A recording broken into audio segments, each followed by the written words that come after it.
Hi, this is Jacqueline here with the Grow Program. Thank you for tuning in. One day, I hope to get me some African drums. Those are the type of opening credits I like to have. I'm going to find some.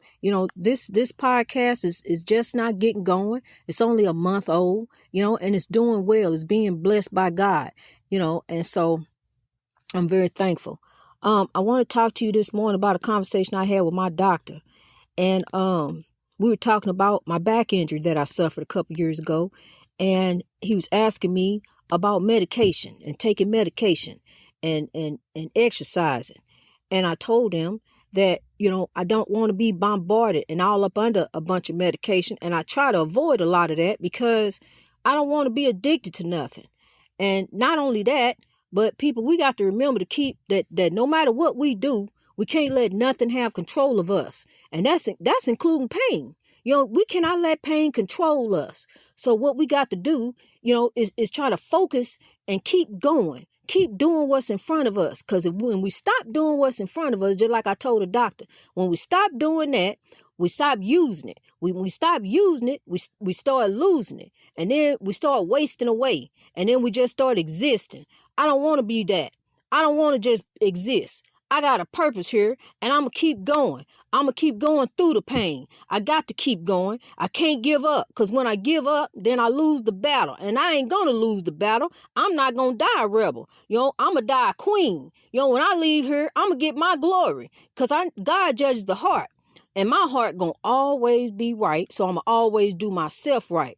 That means I can't let nothing get control of me. You can't let nothing get control of you. We got to keep going, people. We got to keep growing. Greatness reached over oppression through wisdom. Pain is oppression. We can't let pain hold us back. We got to keep moving. And I want to talk to you this morning about marriages.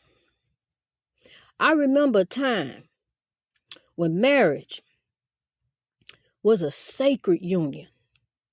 Oh my gosh, it was revered.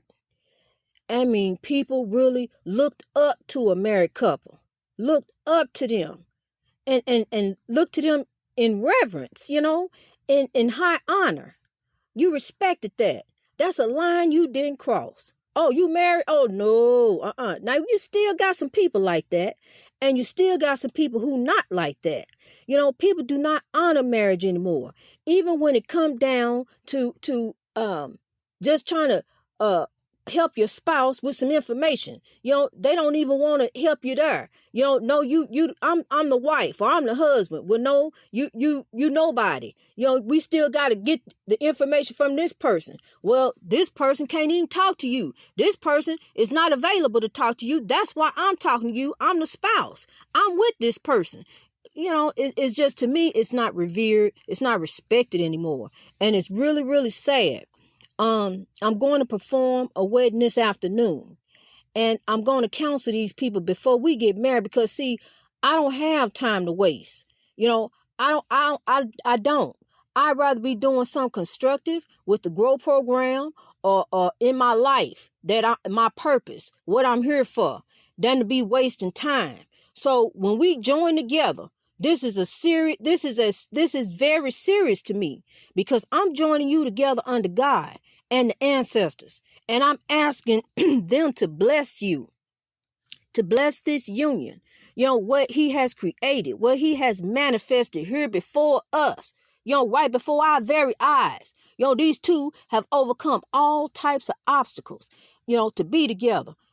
All type of storms they've weathered. And here they are standing before me asking to be married. Okay, well, we're going to go ahead and get married. But I want you to realize that as I'm marrying you, no one is to come against this union that is before God.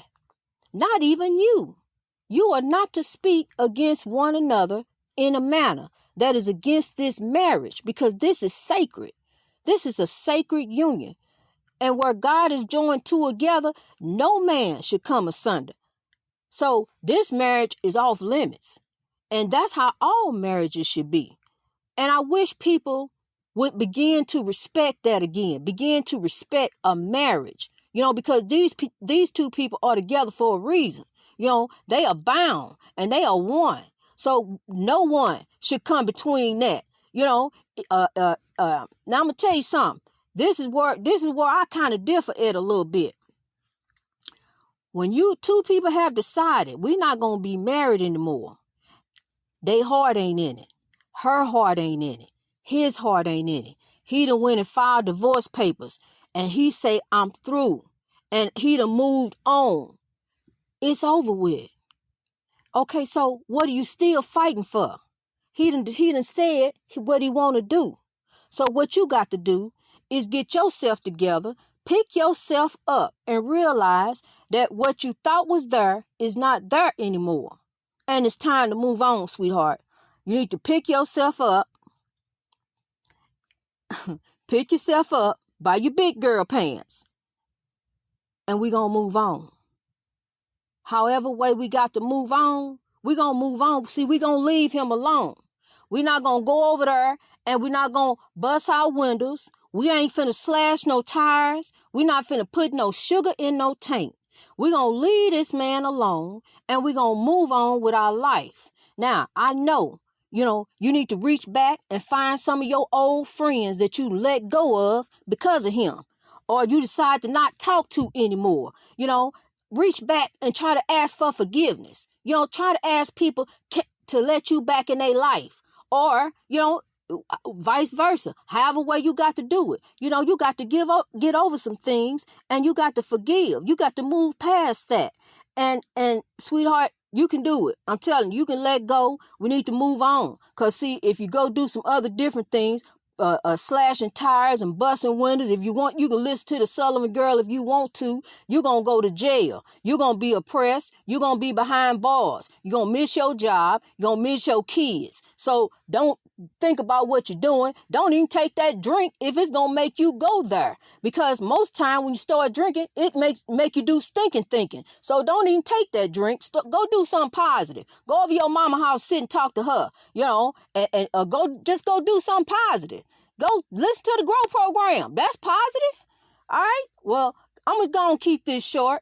I don't have no sponsors on here. And that's why. Because I want to give you a quick shot of the word. Like you take a quick shot of the drink. Give you your motivation for the day. Listen to the Grow program in the morning, in the evening, and before you go to bed at night. God bless you. Let's grow. Greatness reached over oppression through wisdom.